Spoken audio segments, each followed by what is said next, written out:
Amitofo, muy buenas noches para todos. Soy el maestro Buda Oshakya de la Orden Suyum. Nuevamente acá en este espacio que llevamos ya mucho tiempo compartiendo con estudiantes, con maestros de Latinoamérica, denominado Charlas del Dharma. Hoy tenemos invitado al maestro o fundador de la Orden, quien nos va a compartir parte, digamos, de la práctica de los sutras dentro de nuestra orden, dentro de nuestra práctica de conciencia, de atención plena, que nos beneficia pues para el crecimiento y la práctica activa en el budismo o en el Buda Dharma. Entonces le doy la invitación al maestro, lo dejo para que él inicie la charla y darle las gracias a todos por su asistencia en esta noche de hoy. Gracias, maestro. Bueno, muy buenas noches tengan todas y todos. Yo voy a ponernos en contexto realmente para llegar al punto de enseñar cómo se manejan algunas herramientas de la práctica. Hay algunos conceptos que realmente primero tenemos que entrar a revisar. La palabra budismo ni siquiera es propia de la práctica. Ese ismo realmente no existe. Esa palabra se acuñó por académicos europeos en el siglo XVIII que llegaron a la India y encontraron cosas que hablaban de Gautama y budismo porque el Buda es un título, es como decir abogado, arquitecto, es un título, ¿sí? Entonces se quedó budismo.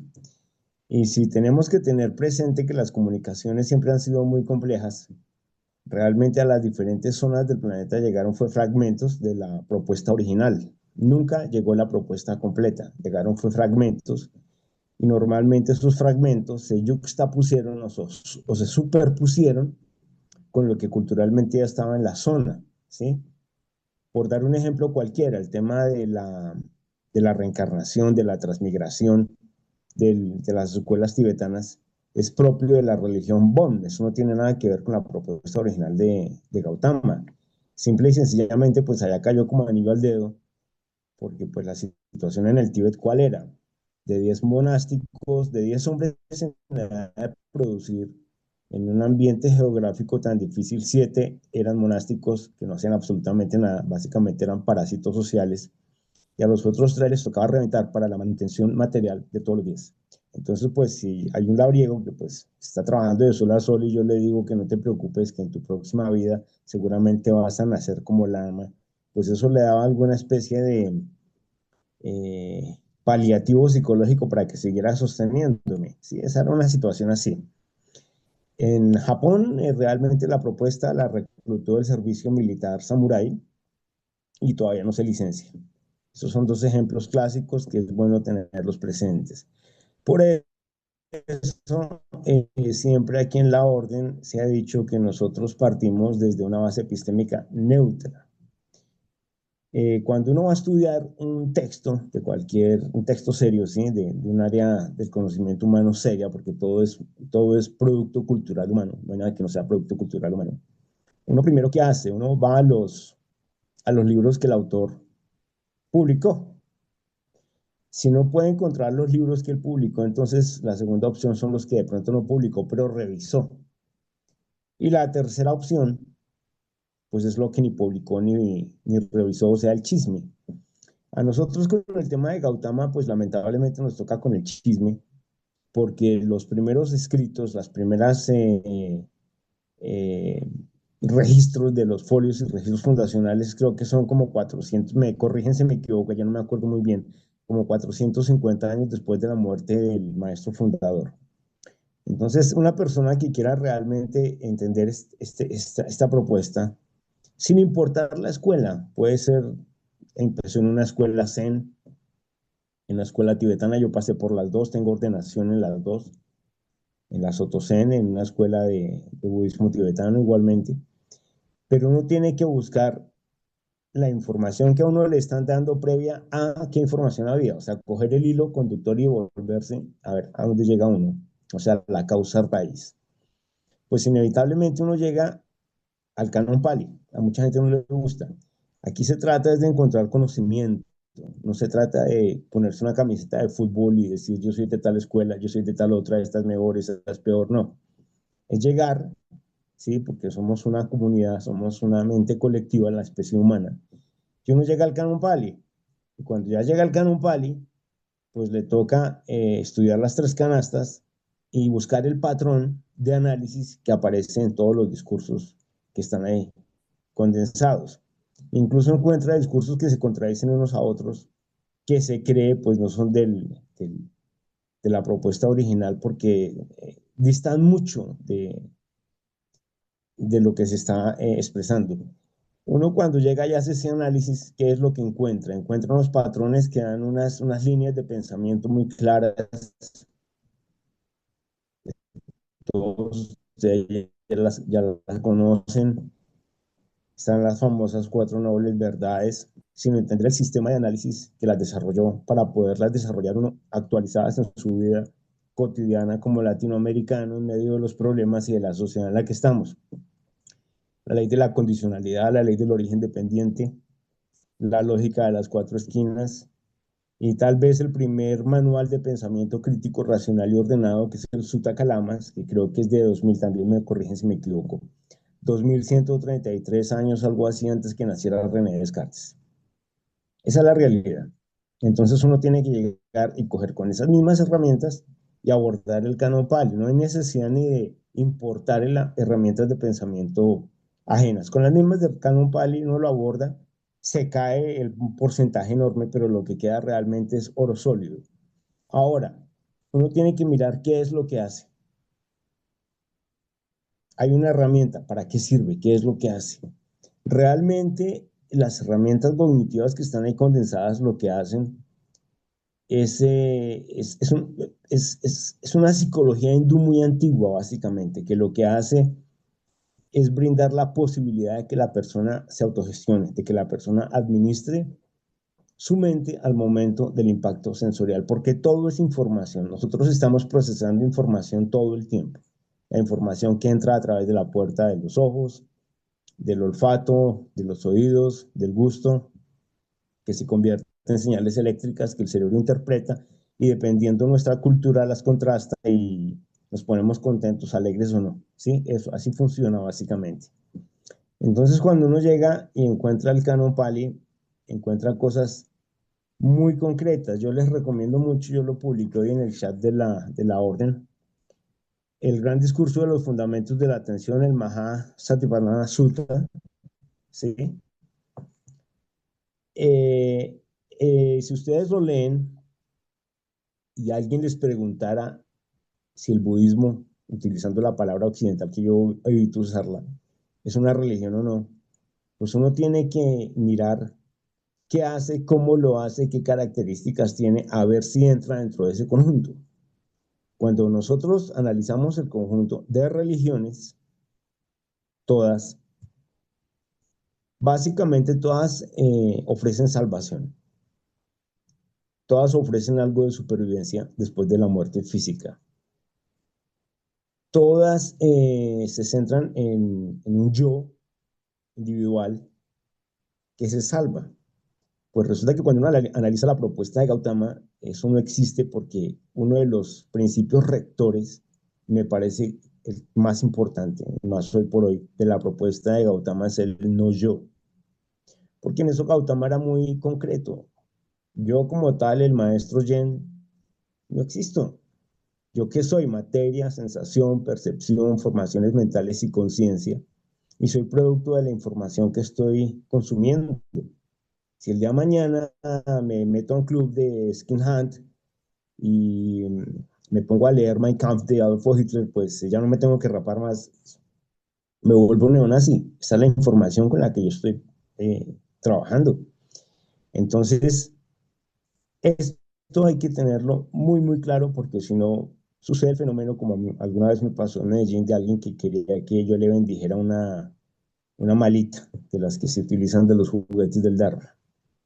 De eso es de lo que vamos a hablar hoy, de esos juguetes del Dharma.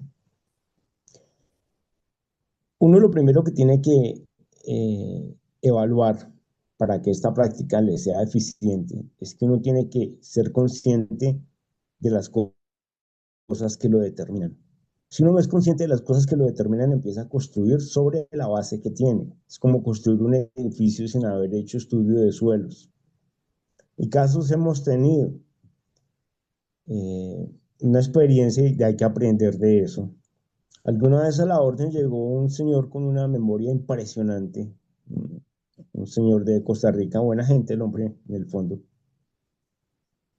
Pero después nos enteramos, o yo me enteré después, él había sido pastor evangélico. Él lo único que hizo fue cambiar de fetiche y cambiar de discurso. Y tomó obviamente el tema de las llanas, que lo toma mucha gente, tenía que él veía la gente reencarnada en animales y una cantidad de ficciones impresionantes, pero obviamente pues era la base con la que él construyó el tema. No, cuando uno estudia la ley de la condicionalidad, la ley del origen dependiente, que todo es condicional y condicionante,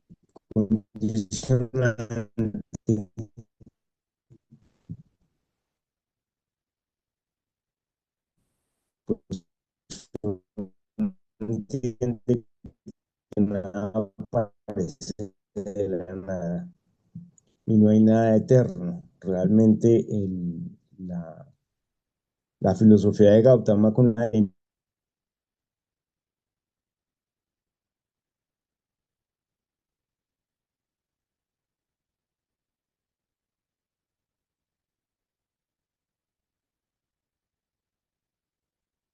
Hui,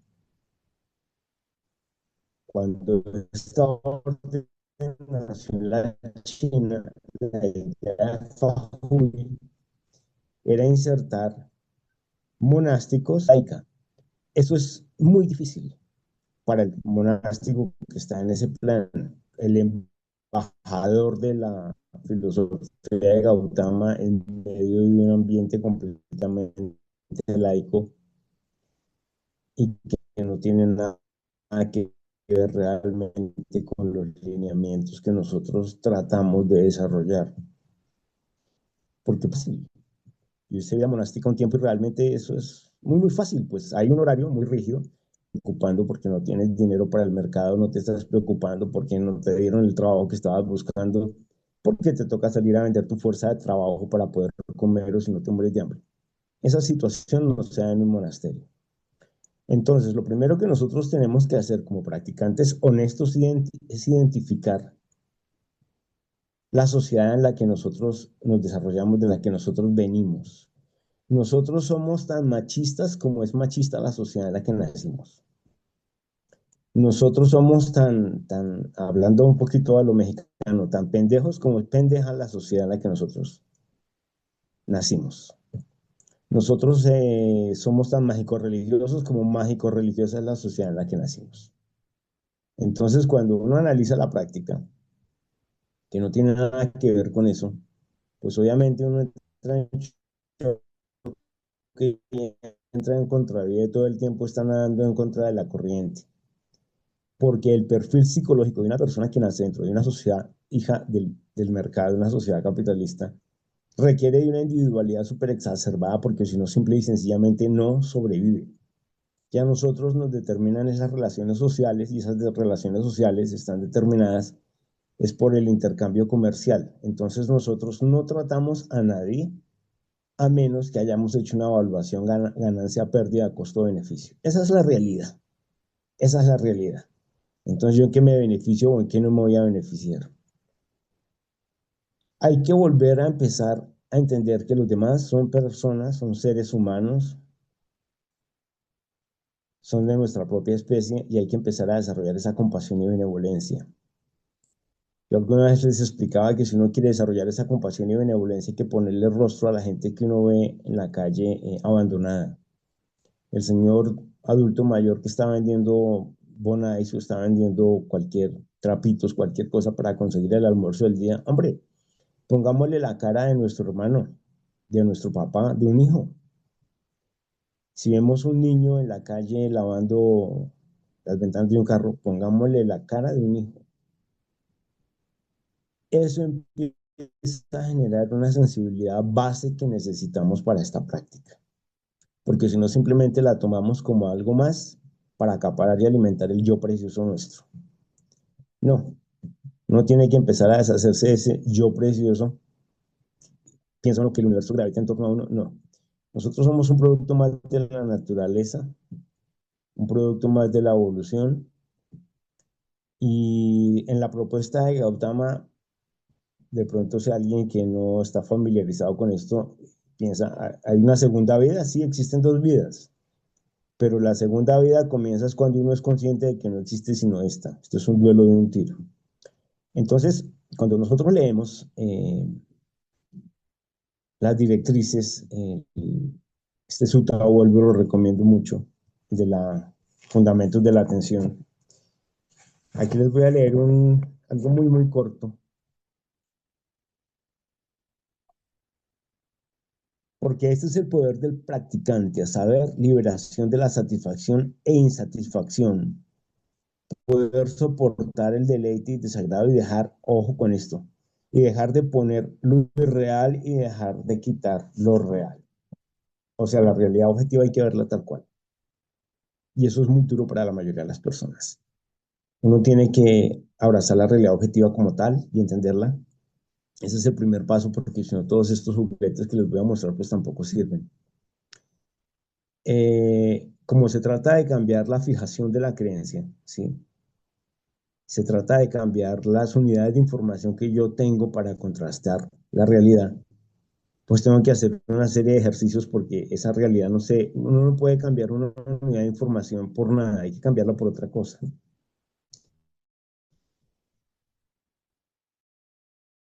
Entonces nosotros tenemos muchas ayudas físicas.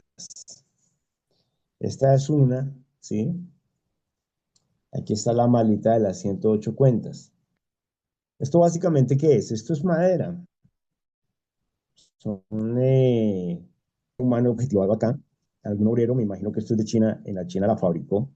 Un obrero seguramente con familia, o no, no sé, o una obrera, alguien que tiene una vida, que vive de esto, de pronto esto lo hizo fue una máquina también, pero igual la maneja un operario.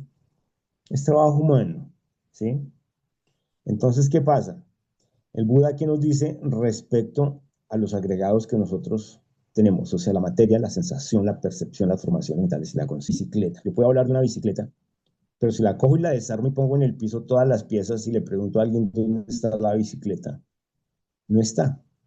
Ve llantas, ve rines, ve radios, ve la caña, ve el tenedor, pero no ve la bicicleta. La bicicleta es un concepto de todas esas piezas juntas temporalmente haciendo cualquier cosa.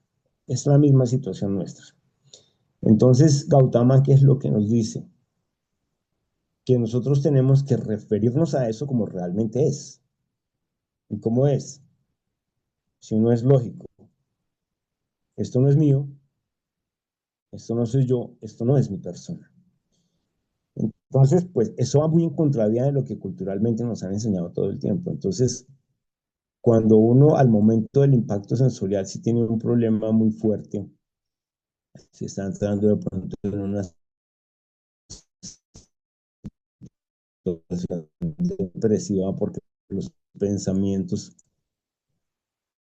uno, esta es la otra, eh, es como si a ustedes alguien les preguntara es un movimiento. El carro está en movimiento y con los pensamientos es igual. Nosotros, los pensamientos no están en nosotros, nosotros estamos en un pensamiento, el que sea, y nos subimos a ese tren y pues eso desemboca en otros pensamientos y cuando nos damos cuenta, eso es como caerse de un árbol, ¿no? Así uno sea consciente de las ramas, las puede hasta contar, pero cuando se da cuenta está en el suelo, porque un pensamiento condujo a otro y condujo a otro y condujo a otro y terminó en una ruta de acción que de pronto no es la mejor para uno. Entonces uno, ¿qué es lo que hace? Esto se toma así y lo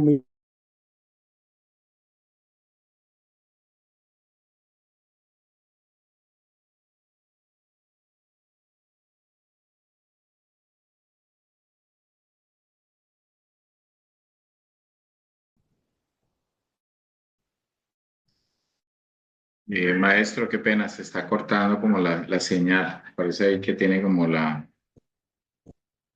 banda muy baja, entonces se está cortando y se está congelando la imagen también.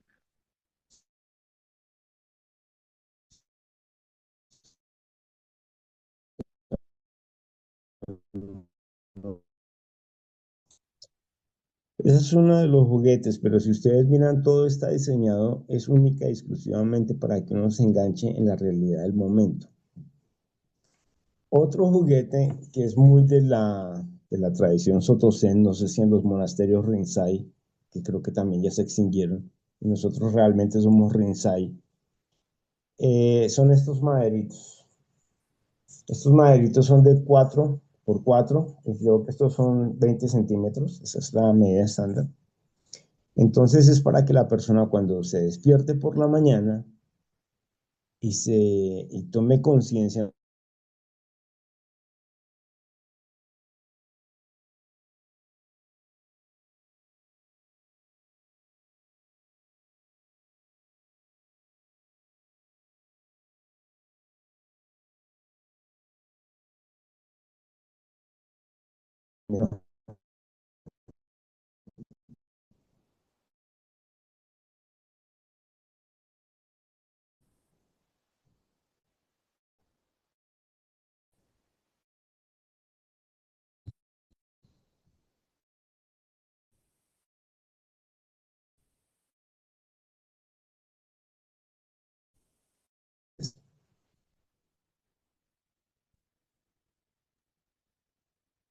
esa es una Maestro, campana de madera, tu perdón. señal, hay problemas con tu señal y se está yendo el audio. Vamos, estaba hablando de los maderitos, pero hasta ahí. Bueno, no sé si se escucharon, de pronto fue muy fuerte, uno los toca 3 veces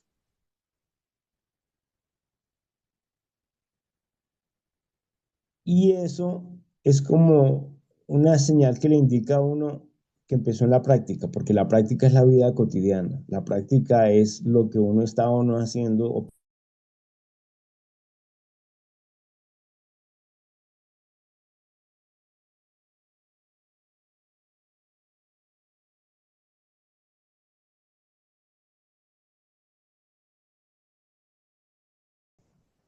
tradiciones muy tradicional.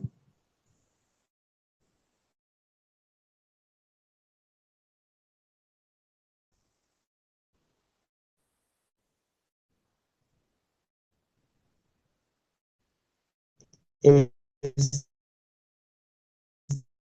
¿cómo se utiliza? Este es un hábito muy bonito porque es muy práctico, o sea, uno se lo pone sobre la ropa que tenga, ¿sí? Pero antes de poner más allá de la forma y el vacío, me he visto con la enseñanza del Buda para el bien de todos los seres.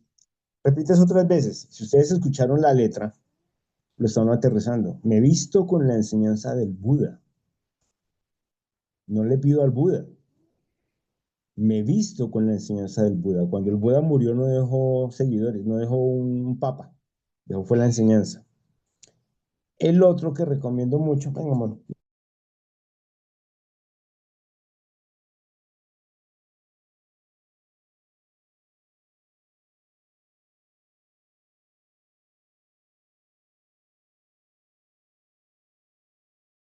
frente a la que el entorno no le está dando. Y para eso, que un maestro que yo me lo trabajo de China, yo tenía uno, pero se me quedó en la sierra. Entonces uno empieza a tocar, a cantar. Primero derivado del petróleo, me imagino que también lo hizo alguna empresa en China. Hay personas que trabajaron con esto, las personas que diseñaron esto, porque en última instancia, ¿de qué se trata? Y es que nosotros somos lo que sea que estemos haciendo para cambiar lo que somos. Y el negocio nuestro precisamente es el cambio, que se da gestionemos o no gestionemos, porque todo lo que existe en el universo es materia en movimiento.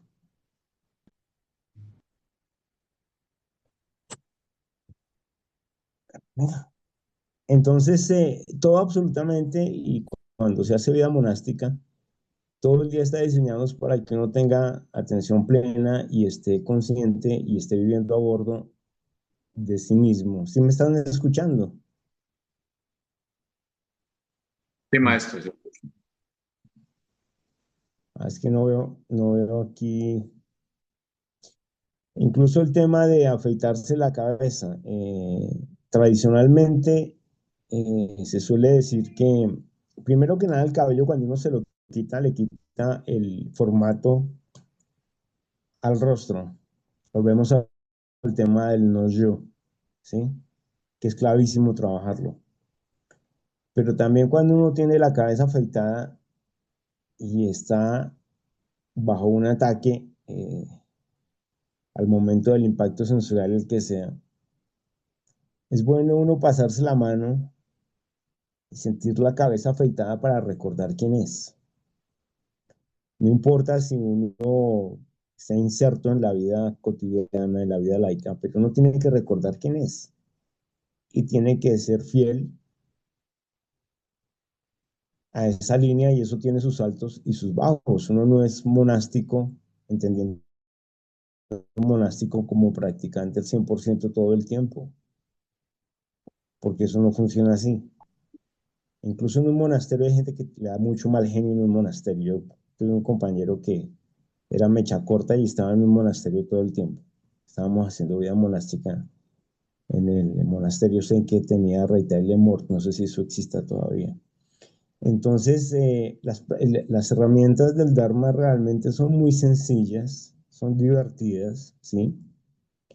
Es como los ejercicios con el Fuke Shakuhachi, los 108, así uno no lo quiera tocar, no es necesario sacar melodías, pero es un ejercicio de respiración muy bueno.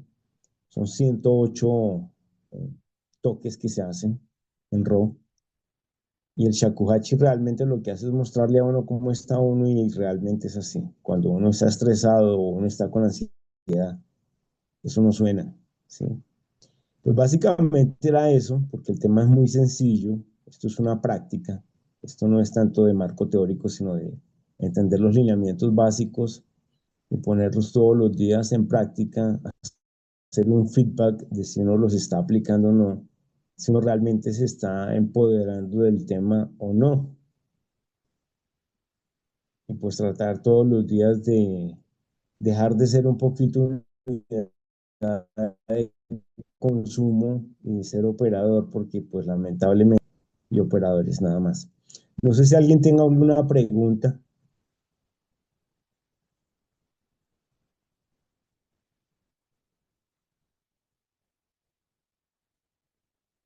Pregunten lo que quieran, o sea, no, como siempre decimos, aquí no hay preguntas tontas. Tontos no hacer uno preguntas.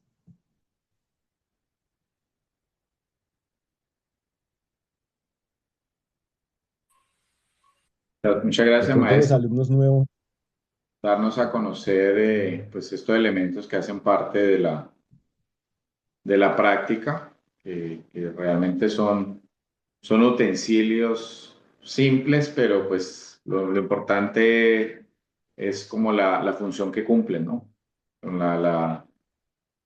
para lo que fueron creados y la intención que le ponemos al momento de utilizarlos. Aquí tenemos estudiantes de Colombia, no sé si de pronto quieran preguntar o dar alguna opinión. Maestro Bulli, desde México, bienvenido. Hola maestros, maestro, buenas noches. Primero que nada, un gusto saludarlos, y sobre todo escucharlos. Bueno, escuchando lo que nos compartió el maestro Shane, mi pregunta va en respecto a que de todas las herramientas que usted ha utilizado, maestro, ¿cuál considera, independientemente del shakuhachi, que sea una herramienta para la práctica, válgame la redundancia, que sea útil y práctica al mismo tiempo? Porque en estos tiempos la gente quiere o cuando se acerca al Dharma quiere herramientas que le sean muy rápidas, ¿no? Vivimos en un mundo en el que pues todo corre rápido y mucha gente quiere ese tipo de prácticas, ¿no? ¿Qué herramienta pudiera hacer algo que los ayude a encauzarse en el aprendizaje del Dharma, maestro? Muchas gracias. La herramienta más práctica y más a la mano realmente es esta. Y no es necesario utilizarla, a mí me gusta, ¿sí? Porque esas unidades de información, esto no es mío, esto no soy yo, esto no es mi persona. Realmente es importantísimo y ese es el eje de la propuesta de Gautama, es el no yo. No hay que pensar tanto en ser hormiga, sino en hormiguero. Y lamentablemente a uno le toca desconectarse y empezar a desacelerarse y a andar en la velocidad propia, no en la que el medio y el entorno le exijan a uno. Porque si no, difícilmente uno va a llegar a algo con esto, ¿sí? Por decir algo, a mí a veces el teléfono me timbra. Hay gente que es compulsiva y tiene que estar contestándolo, ¿no? Yo, si primero es un número que yo no conozco, yo no lo contesto. Y es más, después le pongo, lo marco como spam. Y si yo estoy cocinando, pues volverán a llamar, pero yo no salgo corriendo a contestar el teléfono. Eso no tiene ningún sentido. Y más las personas de mi generación que nosotros alcanzamos a vivir sin toda esta tecnología. Simplemente usábamos agendas y lápiz y para las citas y nada más. Porque uno por más que corra al día tiene 24 horas, no tiene más. Si uno va a correr una maratón y la maratón son 42 kilómetros, ciento y pico de metros, es eso, ¿sí? Entonces uno tiene es que empezar a buscar como un punto de equilibrio entre lo que uno sea que esté haciendo para poder estar dentro de este esquema social que me apropio de las palabras de mi maestra Hortensia de la Torre. Básicamente es una máquina de moler carne. Ella tenía toda la razón. ¿Y cómo quiere uno vivir uno? Por eso a veces es bueno que uno le dé un cáncer, que se caiga el avión en el que uno está y sobrevive y pierde una pierna, porque esas cosas lo aterrizan a uno.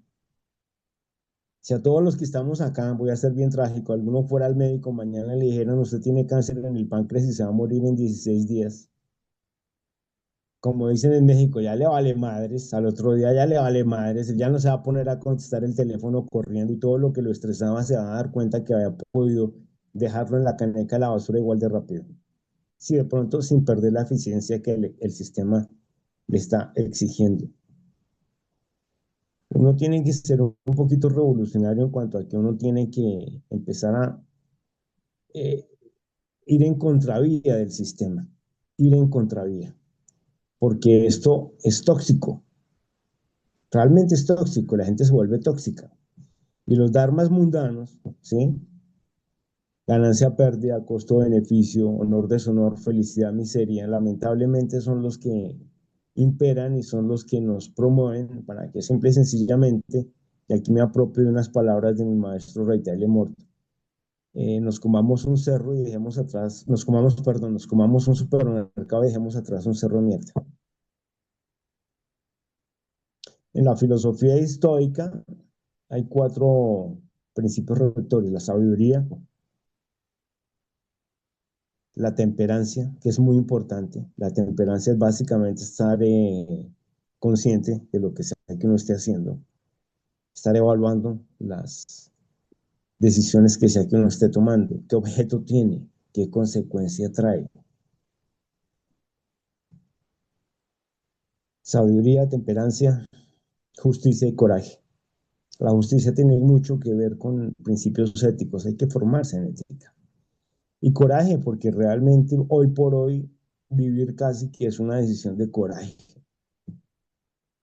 porque nosotros no somos animales diseñados para vivir atomizados como lo estamos haciendo, somos animales sociales.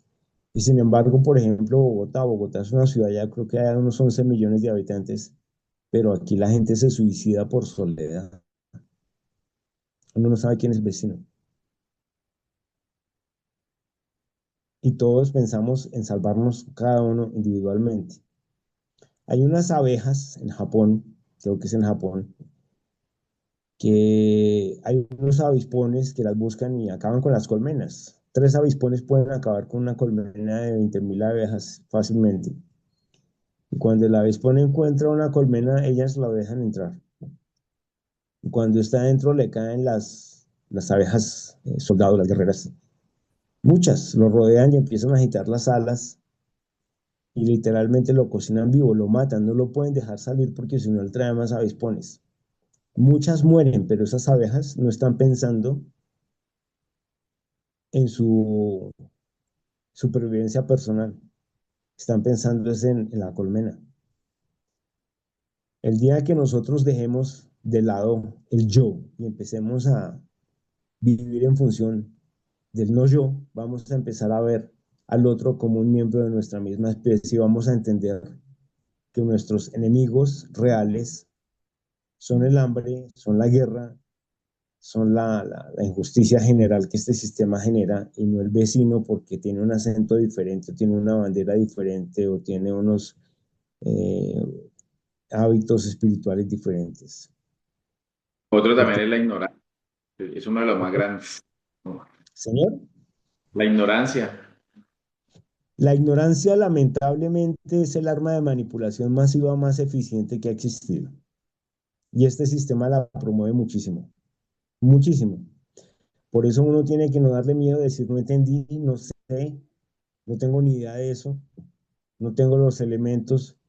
Yo les digo una cosa, yo soy un mar, un océano de ignorancia, de ignorancia. Aquí hay un edificio grandísimo que se llama el Bacatá.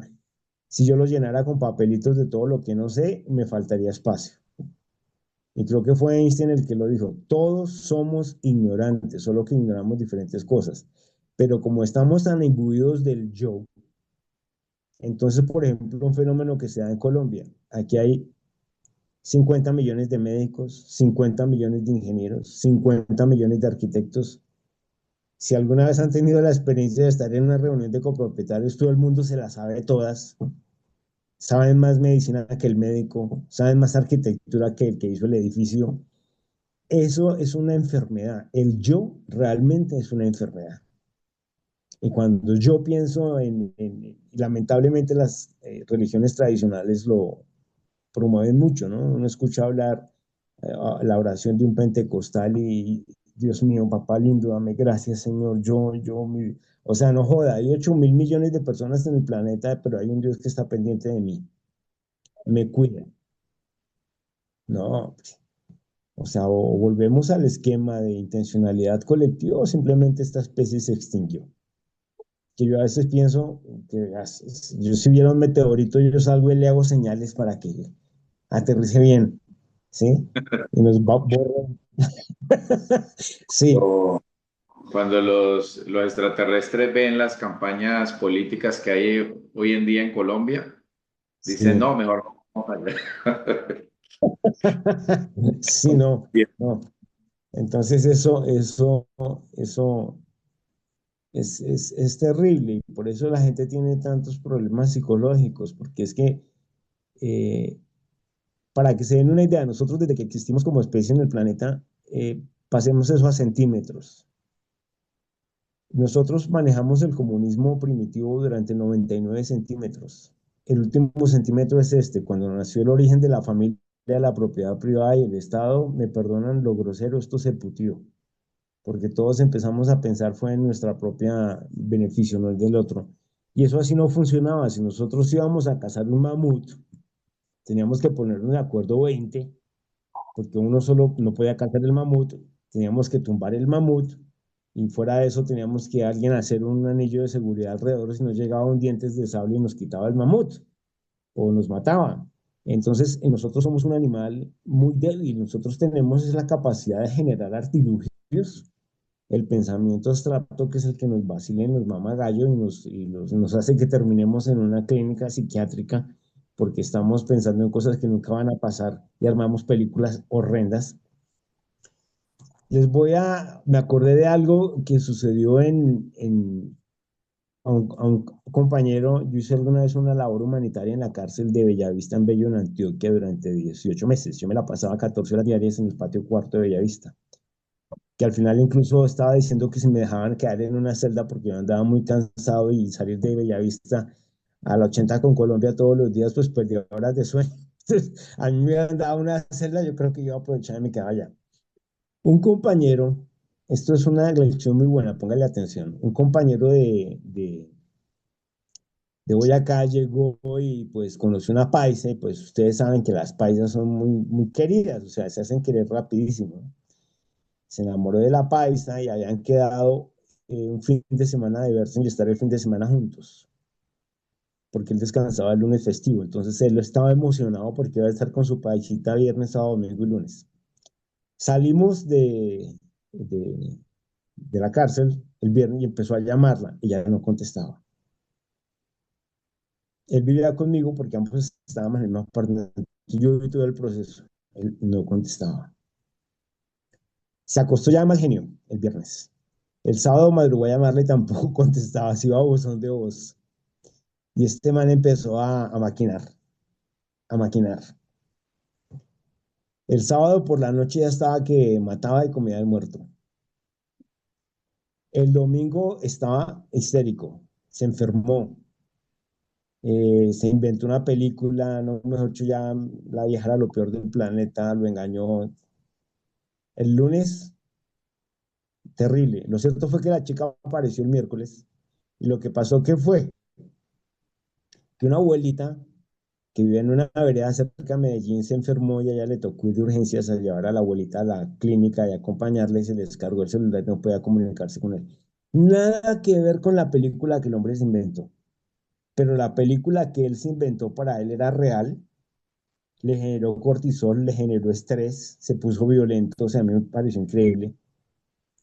Y nada que ver con lo que haya pasado. Eso nos pasa porque tenemos la capacidad de tener pensamiento abstracto. Como dice Epicteto, uno no sufre tanto por lo que le pasa, sino por lo que se dice respecto a lo que sea que está sucediendo. Por eso es tan importante uno pensar en la impermanencia. Yo les recomiendo mucho una canción de un grupo español que se llama Historia Triste. Deberían todos los días antes de salir a trabajar ponerla. Eh, esa historia triste la buscan, es muy buena porque dice que una mañana tú te levantas y de tus sueños despertarás, no lo sabrás, ese es tu día, vas a morir, ¿sí? Y efectivamente eso va a pasar un día.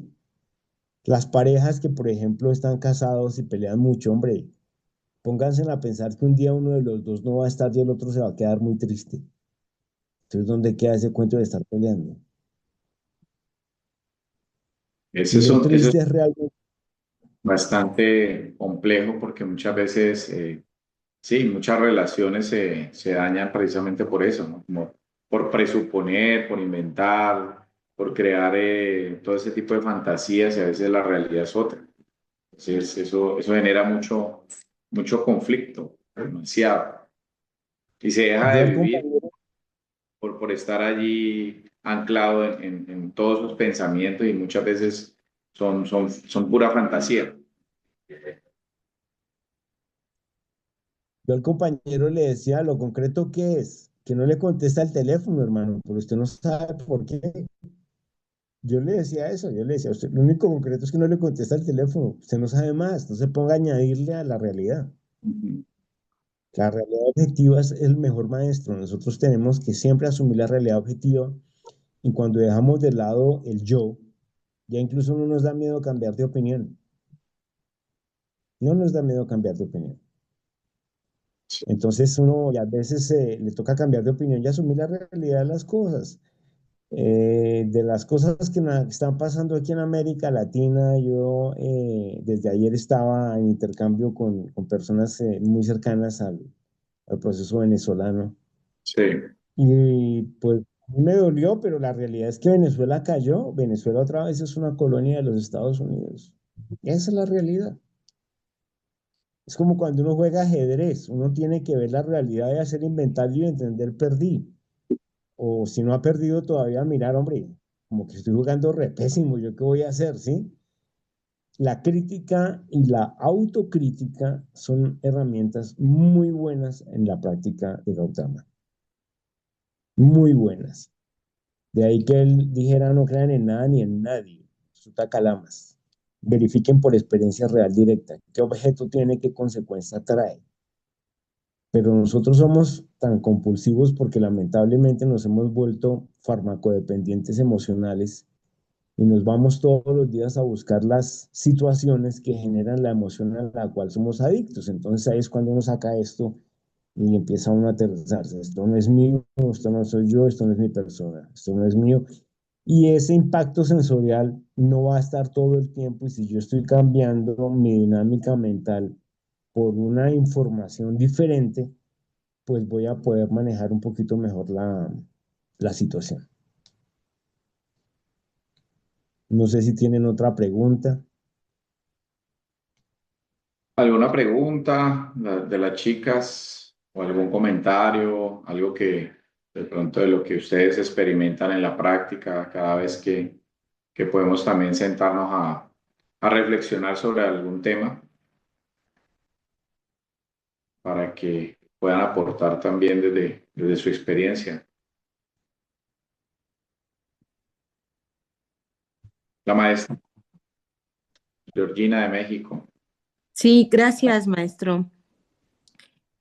Bueno, ahorita que han mencionado la ignorancia como parte de nuestra condición humana y que precisamente no nos permite ver la realidad pues tal y como es, y relacionando con el Mahasatipatthana Sutra que nos compartió, maestro, podríamos entender que la práctica de observar el cuerpo, las sensaciones, la mente y los fenómenos es precisamente el método que el propio Buda propone para ir disolviendo esta ignorancia. Es decir, que la atención plena sería un medio práctico para empezar a ver con claridad pues, los fenómenos que normalmente no vemos. Y si en un momento dado esto es una práctica formal de meditación contemplativa o solamente lo vemos como esta atención plena que podemos ir agregando en nuestro día a día. Eso sería, maestro. Merced, gracias. De Sí, hecho, gracias. ese es el eje de la práctica. Ese es el eje de la práctica. Esa es toda la práctica. Porque realmente el mismo Gautama lo decía, uno podría explicarle esto a una persona en 2 horas. El tema es vaya y practique. En 2 horas se puede pasar los conceptos base. Vaya y practique. Hay que estar consciente todo el tiempo de lo que sea que uno esté haciendo. Y cuando uno está consciente de lo que sea que está haciendo, no está escapando de esa cadena de farmacodependencia emocional en la cual uno está haciendo algo simplemente por la retribución sensorial. Entonces, si yo estoy farmacodependiente emocional y libero dopamina y endorfinas, tomando trago, teniendo sexo, comprando cosas que no necesito, con plata que no tengo y para impresionar gente que no conozco me cae gorda, pues ahí es cuando la práctica me pone un freno, porque, hombre, ¿por qué estoy haciendo esto? ¿Para qué estoy haciendo esto? ¿Qué objeto tiene? ¿Qué consecuencia trae? ¿Sí? Y definitivamente la impermanencia como tal es algo que hay que tener presente todos los días. Antiguamente a los maestros en la India los mandaban a meditar a los cementerios de la India. Y los cementerios no son como los de acá que son bonitos y con flores, no. En la India normalmente queman la gente y a veces pues eso no queda muy bien porque no son hornos crematorios, son hogueras. Y si uno va a un cementerio clásico o tradicional de la India, pues uno ve el pedazo de brazo, el pie y de pronto la calavera totea de la risa. Y a los monjes, como una práctica, los mandaban a meditar allá, ¿sí? Porque la impermanencia, tenerla presente también es un principio de nuestra práctica. Uno sufre mucho porque aquí en Occidente nos han vendido la idea, y en no nos vamos a envejecer, uno se empieza a desarmarse, hasta la Mona Lisa se está desarmando. A mí se me cayó un diente, yo les publiqué la foto ahí en el chat, ¿sí? Y lo que son las causas y condiciones de un golpe que me dio en el 89. Imagínense eso. Un golpe que me dio el siglo pasado pasó factura. Entonces, eso es lo que pasa. Uno tiene que tener eso presente todo el tiempo y sumergirse en la respiración. La respiración es una excelente herramienta porque está ahí todo el tiempo. Y uno tiene que hacerse consciente de la respiración. Yo también quería aprovechar este espacio para decirle a los alumnos que yo veo a los alumnos muy tímidos y les da miedo ordenarse. No, uno tiene que ordenarse y tiene que empezar a enseñar porque lo que mejor uno llega a dominar es lo que enseña, lo que transmite. Uno no puede quedarse eternamente esperando hacer eso. Uno siempre es alumno porque uno siempre está aprendiendo. Uno se muere aprendiendo.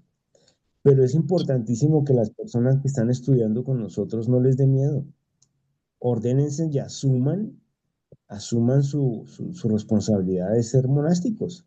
De un proyecto que, pues no sé si Fajuy estará vivo, pero en sí la idea de Fajuy a mí me pareció siempre excelente, porque él decía, es que un monástico no está haciendo nada en un monasterio. A mí la maestra me decía que él le transmitía eso, no está haciendo nada en un monasterio. El monástico tiene que estar inserto en la vida laica para que se vuelva una mancha de luz en medio de tanta oscuridad. Obviamente Sí, eso no es fácil porque pues, es muy en solitario, ¿sí? Por eso es bueno si uno tiene de pronto personas que están en la práctica, reunirse, ¿sí? Hablar y siempre estar atento a que el tema nuestro, el negocio nuestro, ¿cuál es? Es estar en un proceso de cambio constante, de toma de conciencia constante. Y hay herramientas que de pronto uno no conoce, ¿sí? Pero igualmente son válidas y uno las utiliza. Yo por lo menos les cuento, yo utilizo mucho los conceptos estoicos. A mí me fascina la filosofía estoica. Y hace poco, casualmente, que me tocó ser testigo electoral, a mí terminé hablando con un juez. La orden nuestra, que es Rinzai en japonés, no me acuerdo en chino cómo es, realmente me preguntó cómo la define desde Occidente. Y la escuela Rinzai viene a ser como un Diógenes de Sinope. Obviamente sin las excentricidades de Diógenes de Sinope, ¿no? Porque es que el hombre era como pasado a ratos. Pero es un Diógenes de Sinope. Si uno no es contracultural, uno no se libera de todas las taras psicológicas que este esquema social le impone a uno como ser humano. Porque esto, lamentablemente hay que decirlo, este esquema social reduce al ser humano a su más mínima expresión. sí, es Gracias. algo que hemos venido hablando pues, en los encuentros con nuestros estudiantes es sobre eso, ¿no? Como que el budismo o el Buda Dharma o la enseñanza de Siddhartha Gautama desde su concepción siempre ha sido, siempre fue y siempre será, esperamos que sea así, un movimiento contracultura, porque se dedicó a romper todas esas cosas ya establecidas, a romper la rueda, a acabar o de alguna manera ir en contra del sistema de castas, ir en contra del machismo, de la xenofobia, de tantas cosas que ya estaban establecidas y aún hoy en día en la India siguen existiendo. Y no solo en la India, sino Sí, en todos los rincones del planeta. Entonces, siempre la invitación es a estudiar y también a practicar para ser más conscientes y más responsables de esta existencia que tenemos en nuestras manos. También tenemos sí, la oportunidad de participar activamente en decisiones importantes, ahorita que estamos en un momento coyuntural en la política y sobre todo aquí en Colombia, que se está viendo pues un despertar que genera optimismo, por lo menos para mí, y lo he hablado con varias personas, genera optimismo, porque ya esos discursos de odio y esas posiciones tan retrógradas de ciertos movimientos ya no están calando, digamos, en el grueso de la gente. Todavía se sigue dando, pero cada vez hay más posibilidades. Por lo menos eso es como unos pequeños visos de que hay esperanza en algún momento. sí. Pues lo estamos viendo. Sí, Ahora nosotros, tenemos de un lado una aspirante a la presidencia que representa toda la oligarquía, representa todo ese pasado esclavista, pero del otro lado tenemos una vicepresidenta que está allí ya en campaña, que es una líder indígena. Entonces eso también Sí, mueve las fibras, porque no es cualquier indígena, no es cualquier parte, digamos, de lo que llaman o mal llaman la indiamenta, sino que es una mujer líder que tiene también una historia, tuvo un abuelo que fue un guerrero que fue asesinado, su esposo también, y que también estuvo ya en el Senado, o sea, ha hecho muchas luchas, ha ganado incluso demandas y muchas cosas importantes. Entonces, ponerla allí ya en un espacio político me parece muy valioso. Que sea una mujer y que sea india, yo creo que eso le da también más peso. sí, sí, porque representa a los invisibles.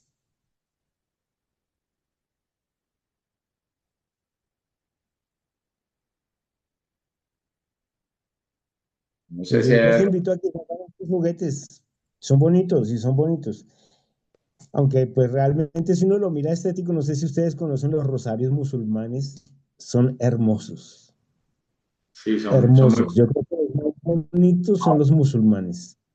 Tomaron el modelo de la Yapamala budista y más adelante la comunidad católica también lo tomó a modelo. Entonces, todos proceden del origen budista.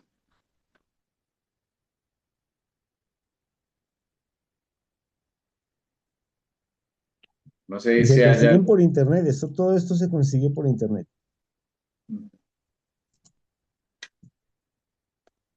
alguna pregunta. Sí, Isabel, Alexandra. Tenemos al maestro Rafael también ahí conectado.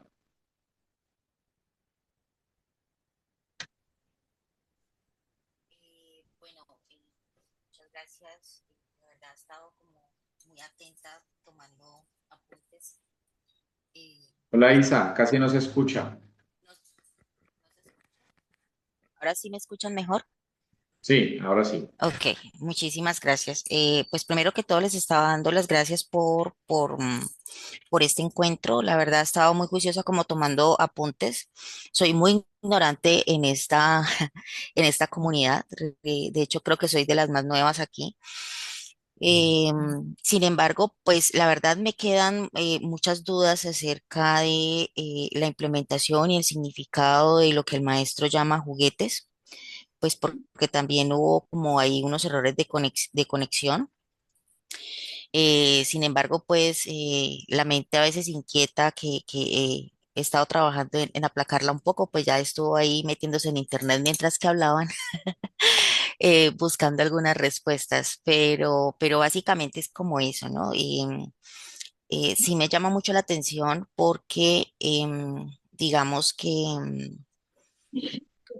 de todas maneras el tener un elemento físico dentro pues, dentro de nuestra naturaleza también humana, pues también ayuda como, siento yo que ayuda mucho a enfocarse, ¿no? A enfocarse y a estar conscientes, digamos que durante mayor cantidad de tiempo, por así decirlo, frente a muchas cosas con respecto, pues, como lo decía el maestro, pues a vivir esto en la práctica más que desde solamente el pensamiento. Eso es lo que más o menos entendí. Pues no sé, maestro, si usted me pudiese de pronto ampliar un poquito esta información. Muchísimas gracias. Gracias a ti por la pregunta. No es que de hecho todo es físico, todo es físico.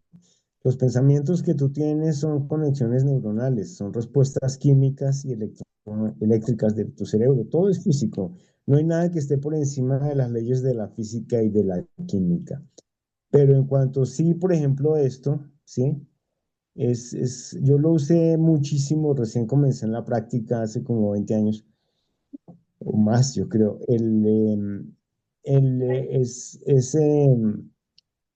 Y como les decía, no solo es el tema de analizar, esto no es mío, esto no es mi yo, esto no me pertenece, ¿sí? Yo estoy consciente que me estoy refiriendo a los agregados. Ser consciente de que todo llega y todo pasa, absolutamente todo, no hay nada que permanezca. Que la entropía es la reina del universo. Eh, y cuando estén utilizando esto, como me decía alguna vez un maestro, o sea, hace mucho tiempo, hacer un ejercicio también de propiocepción, o sea, escuchar el sonido de las bolitas de madera, sentir la contextura, sentir el olor. Normalmente esto es de sándalo, tiene su olor. Ándale. Eh, es ese ejercicio porque realmente este sistema nos pone a vivir en una realidad virtual, en una realidad paralela que no tiene nada que ver con la realidad como tal, ¿sí? No sé si vieron la película Matrix, eso no está lejos de la realidad, es exactamente igual. Nosotros somos unidades de consumo, nada más. Ya no somos cazadores, somos consumidores, ¿sí? Entonces, pues nuestra mente está hecha un relajo y un desorden completo porque llevamos toda una vida escuchando una cantidad de presupuestos sobre el amor, sobre la vida, sobre las cosas. Y no solo lo que nos dicen, sino lo que vemos vemos una novela mexicana y si creemos que la vida es como una novela mexicana, pues uno termina pegándose un tiro, ¿sí? Son unos dramonones en donde realmente es un sistema emocional completamente desbordado, completamente irracional, ¿sí? Venga.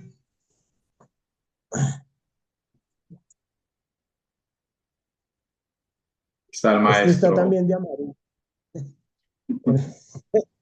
Y está con el hábito a naranja también. Entonces, la idea es esa.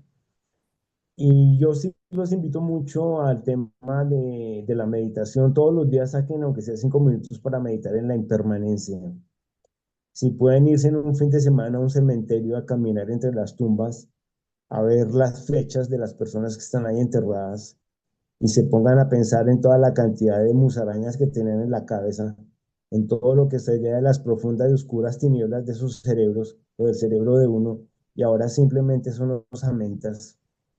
Eso lo aterriza a uno bastante, lo aterriza a uno mucho.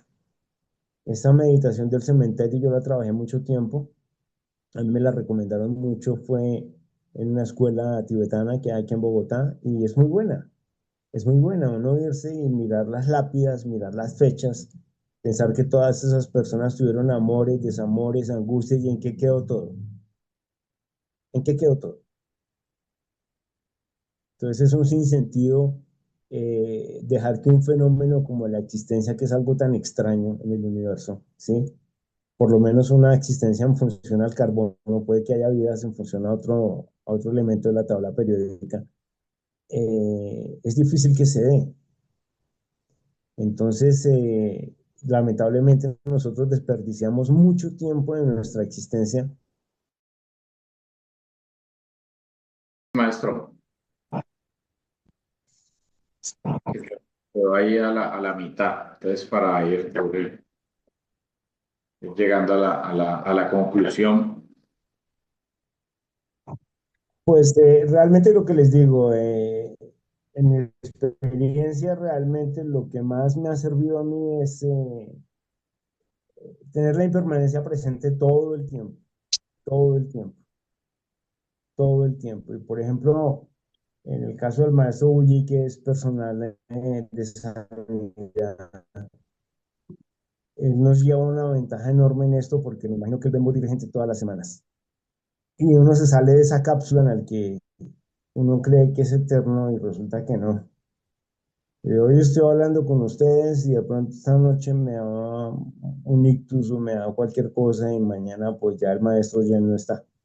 Entonces, dividamos nuestra vida en 24 horas. ¿Qué voy a hacer yo con las siguientes 24 horas? ¿Cómo las voy a administrar?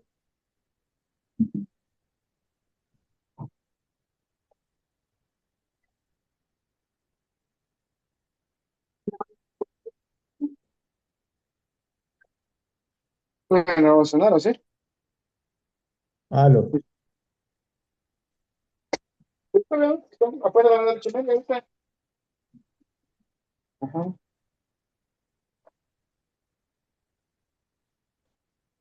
Maestro Bulli, ¿lo escuchamos?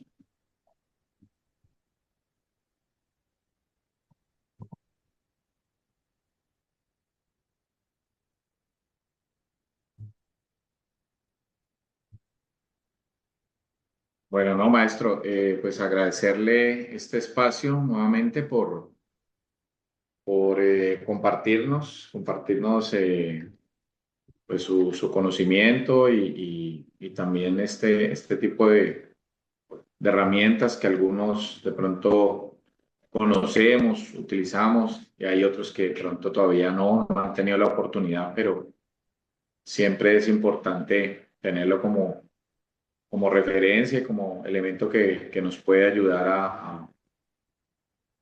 a nuestra práctica cotidiana. Maestro Huichi, bienvenido. Hola, buenas noches, qué gusto. Alcancé a entrar, Aquí aunque, ya estamos cerrando, pero con gusto de poderlo escuchar no, también. aunque sea saludarlos, quería entrar, Andrés, como estoy en la oficina, pero me escapé poquito del trabajo para entrar. Pues saludarlos, porque hace mucho que no los veía, queridos maestros, qué gusto. Bueno, ya los dejo con... igualmente.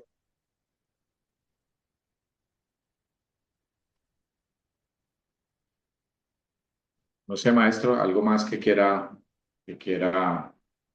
dejarnos, pues para irnos despidiendo. No, pues lo que Igual, siempre recomiendo a los estudiantes, que no les dé miedo hacer el proceso, no les dé miedo calificar para ordenarse. De eso se trata esto, de replicar la propuesta de la orden, la propuesta de Gautama, reproducirla, porque si no, pues, si algo no se está reproduciendo, si algo no está creciendo, está decreciendo y llega el momento en que se acaba. sí, claro. Sí, es vital. Aquí, pues la intención es seguir trabajando, que la gente que realmente le interesa este tema y que se empieza a meter como con mayor compromiso, pues llega el momento que acepte también llevar la antorcha, porque aquí no se trata de vaciar un vaso, irlo vaciando, sino es realmente transmitir la antorcha, pasar el testimonio y que siga guiando en medio de tanta ignorancia, tanta inconsciencia, y podamos por lo menos aportar un granito de arena en la causa. Total, maestro. Bueno, muchísimas gracias, maestro Shen, por la participación, por haber tenido este espacio para dedicarlo a transmitir estas palabras y esta enseñanza. Y bueno, a todos los que estuvieron allí muy pendientes, algunos de pronto no activaron sus cámaras, pero sé que están allí atentos a escuchar y que siempre les queda la inquietud para seguir estudiando y seguir practicando sobre todo y poderlo concretar, poderlo hacer una realidad, no solamente una teoría o en palabras que se escuchen muy bonitos, sino que realmente sea una práctica que nos ayude a ser más conscientes y a ser más responsables con nuestra propia existencia, que esa es una de las premisas básicas, ¿no? Que no le delegamos cosas a los demás ni a un Dios supremo, sino que realmente somos conscientes de lo que estamos haciendo y no hay nadie más que nos diga si sí o si no, sino que nosotros tenemos que hacernos cargo. Sí, maestro. Bueno, entonces yo me despido. Muchas gracias a todas y Gracias, todos. maestro. Gracias, Bueno, maestro, a todos. Bonita bueno, noche. Gracias. Gracias, Muchas maestros. gracias, maestro. feliz noche para todos. Luego les tendré el video pues para que los que no alcanzaron a conectarse a tiempo o que no pudieron estar por diferentes motivos, pues puedan también presenciar y escuchar y seguir practicando. Buenas noches para todos. Gracias, Buenas maestro. Cuídate noches. mucho. Fuerte abrazo.